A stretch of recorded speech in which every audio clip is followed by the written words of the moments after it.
Welcome to the kingdom. I'm Chris, and this is Good Enough Gaming.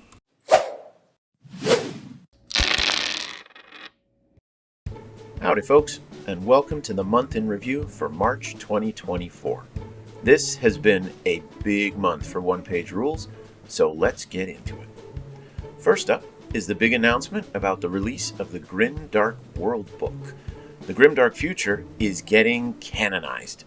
According to OnePageRules, this world book will be the foundation for the lore of the Grim Dark Future, and will include an overview of the human history leading up to their arrival in the Grim Dark Future setting, an overview of the history of the Sirius sector itself, a description of key locations and important conflicts in the Sirius sector, an introduction to all of the factions, and a section on technology, psychic powers, and other essential elements of the lore, along with lots of new original artwork.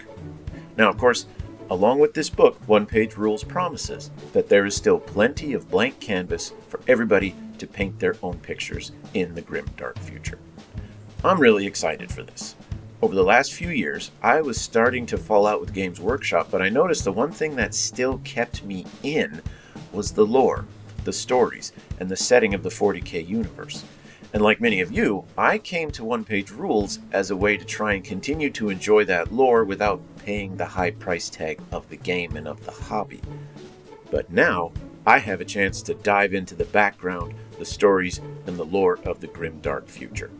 In fact, I was about to start a video series on the lore of the Grim Dark Future and each of the factions based on what information we currently have. I'd even written up the script for the very first video, and then this posted.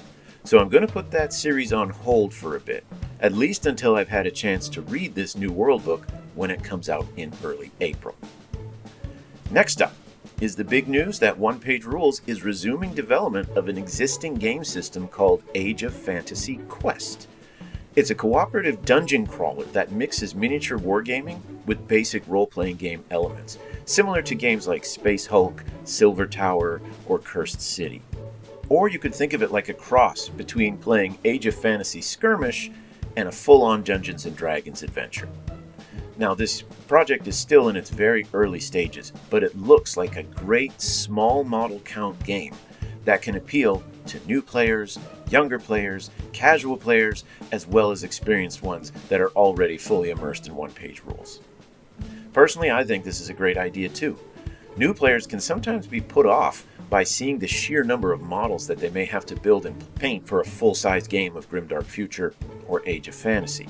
Now, Firefight and Skirmish certainly help by reducing the number of models needed from dozens and dozens to just a handful. Quest will shrink that down to just one.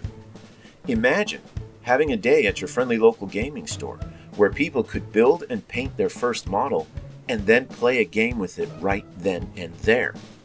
Younger players will be able to grasp it more easily because they don't have to learn stats for dozens of different units. They can just learn their character. And then as they get more comfortable with that character, they can take that character, add a few more characters, and soon you've got a skirmish army. And then from that skirmish army, you can actually take those models, those characters, and put them into a full Age of Fantasy army. And suddenly they've got much more buy-in to that army because it's literally been grown from their first model into now something much, much bigger. It's also cooperative.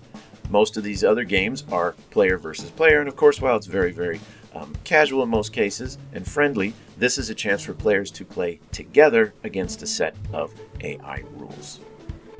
Next up is Adepticon, one of the largest gaming conventions in North America. OnePageRules worked with their partner in paintbrushes, Chronicle. The table was well attended, and all the minis in those gray baskets that you see were given away by the end of the week. This is really exciting news. It means that the game is getting bigger. More players are learning about it. My only complaint is that, unfortunately, I wasn't able to make it to Adepticon this year to see it myself.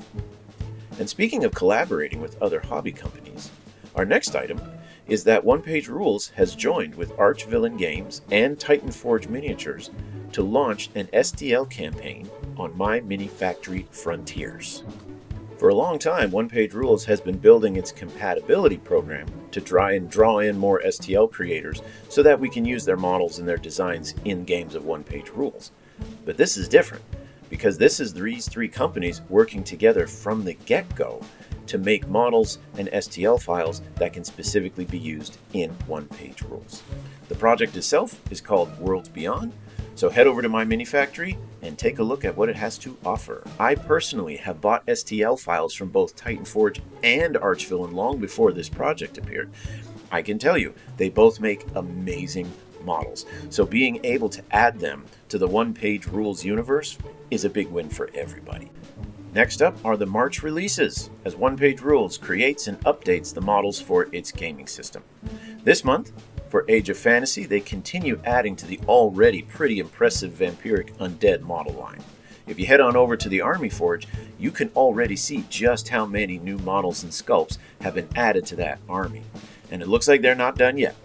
So after this month's, there still seem to be a few more that are in the works to come out. And on the Grimdark Future side, the High Elf Fleets project is just getting started, revealing some of the core units, some heroes, and the first of what I'm sure will be many, many vehicles.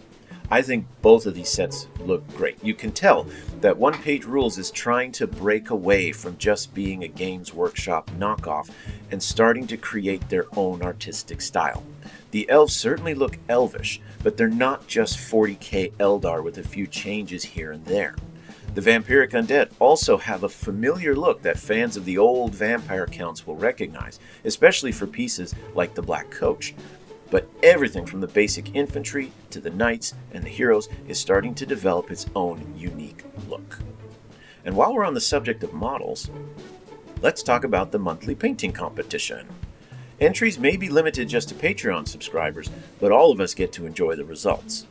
Now, those results haven't been officially posted yet, so I'm not going to show any of that here. Instead, I wanted to showcase some of the entries that I thought really showed off the potential of these models. I think they demonstrate that models don't have to be complex or overly detailed to still look good. And the entries show that you don't have to be some kind of freehand expert or master in wet blending to be able to create stunning paint jobs. Basic color schemes painted cleanly look amazing. There's an old saying about doing something simple but doing it well is better than trying to be all fancy and failing a bit short.